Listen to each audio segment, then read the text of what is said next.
El cálculo diferencial es una poderosa herramienta matemática para analizar el cambio en las cosas. Las asas de esa herramienta son algunas reglas sencillas para calcular derivadas. Alrededor de 600 años antes de Cristo, alguien descubrió que para obtener agradables acordes en un instrumento de cuerda, el largo de esas cuerdas tenía que estar en relación de números sencillos, como por ejemplo de 1 a 2, 2 a 3, etc. Eso se llama armonía pitagórica. Y fue un descubrimiento importante porque esta era la primera vez que se relacionaban entre sí las matemáticas y el mundo físico. Desgraciadamente, esa relación se olvidó y hubo que descubrirla de nuevo muy lentamente y con grandes dificultades. Unos 1000 años después, fue Galileo Galilei quien lo comprendió. Deseo leerles algo que Galileo escribió. Este libro, publicado en Roma, el año 1623, se llama Il Saggiatore, traducido generalmente por el ensayador, pero yo prefiero traducirlo más bien por el experimentador, porque me parece que es lo que más se aproxima a lo que Galileo tenía en mente. Galileo tenía la fea costumbre de escribir sus famosas notas en italiano. Yo se las iré traduciendo, no se preocupen. Dijo: el verdadero conocimiento está escrito en un enorme libro, abierto continuamente ante nuestros ojos. Me refiero al universo. Pero uno no puede entenderlo. Uno debe aprender la lengua y a reconocer los caracteres para poder entender el lenguaje en el que está escrito. Está escrito en el lenguaje de las matemáticas. Luego, nosotros ahora, para poder leer el libro del universo, tenemos primero que aprender los símbolos y el vocabulario del lenguaje matemático. Es un lenguaje de la precisión, de la poesía e incluso de la música.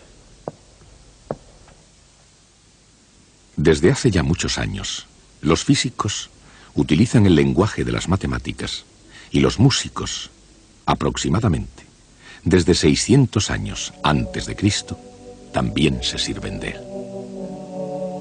Como en casi todas las lenguas, incluida la música, las matemáticas tienen su vocabulario propio, sus propias reglas y símbolos, su precisión y elegancia, su poesía y su historia. Y una parte de esa historia fue Galileo Galilei, que tuvo algo de inconformista, un rasgo que heredó de su padre Vincenzo, que fue un gran músico. Musicalmente, Vincenzo se había negado a sujetarse a las formas tradicionales. Postura esta que llegaría a ser la marca de la familia. Vincenzo escribió un libro en el que se oponía a la utilización de la armonía pitagórica, como acostumbraban a hacer sus contemporáneos en música.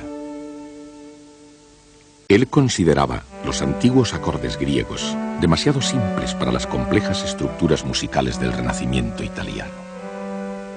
Más tarde, de tal palo, tal astilla, Galileo consideró que las matemáticas griegas eran demasiado sencillas para poder expresar sus ideas. Y creó la cinemática, una rama de la mecánica que trata del movimiento en abstracto. Y la correcta expresión de cualquier idea abstracta requiere un lenguaje adecuado, conceptos y símbolos que den a una idea su significado y valor. A pesar de ser muy avanzada la nueva ciencia del movimiento de Galileo, sus raíces estaban todavía en el terreno donde acostumbraba a moverse el antiguo intelecto griego. Y era algo enteramente nuevo lo que tenía que florecer en el campo de la matemática y de la ciencia.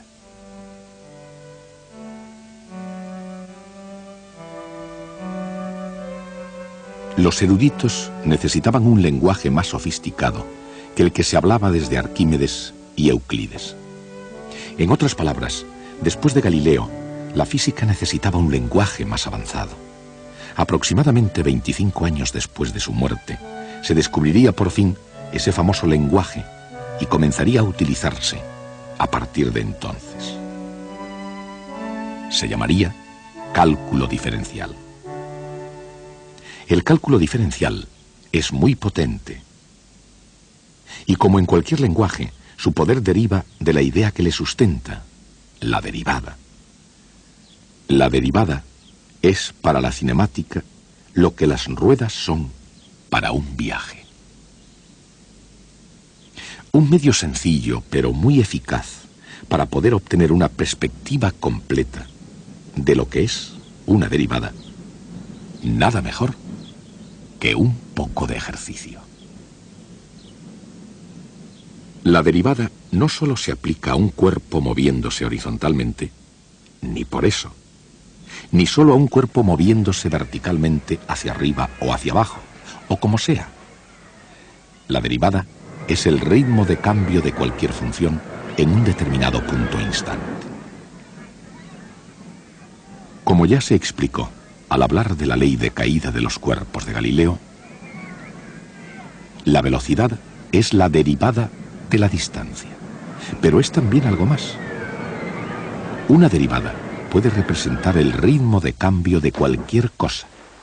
Por ejemplo, la densidad de población de los delfines en relación con el aumento o disminución de temperatura del agua, o el ritmo de cambio de volumen de un globo respecto al área de su superficie, o el ritmo de cambio del precio de una pizza con respecto a su tamaño.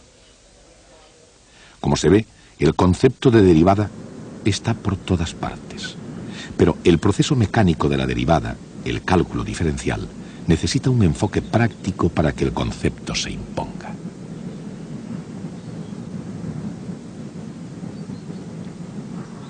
En definitiva, sin las reglas de diferenciación, el concepto de derivada se nos puede hacer una montaña. A la larga, es una ayuda a incluir algunas definiciones recogidas por el camino. Por eso, antes de que sea demasiado tarde para volver atrás, consideren lo empinado. En un plano inclinado, lo empinado es la relación entre el cambio en la altura y el cambio en la distancia horizontal. Esta relación, un número, recibe el nombre de pendiente. Por ejemplo, supongamos que la altura de una cuesta aumenta 15 metros cada 100 metros. El ciclista se mueve 15 metros hacia arriba y 100 metros en horizontal. La pendiente es de 0,15. Cuanto mayor es la pendiente, llegar hasta arriba es toda una proeza.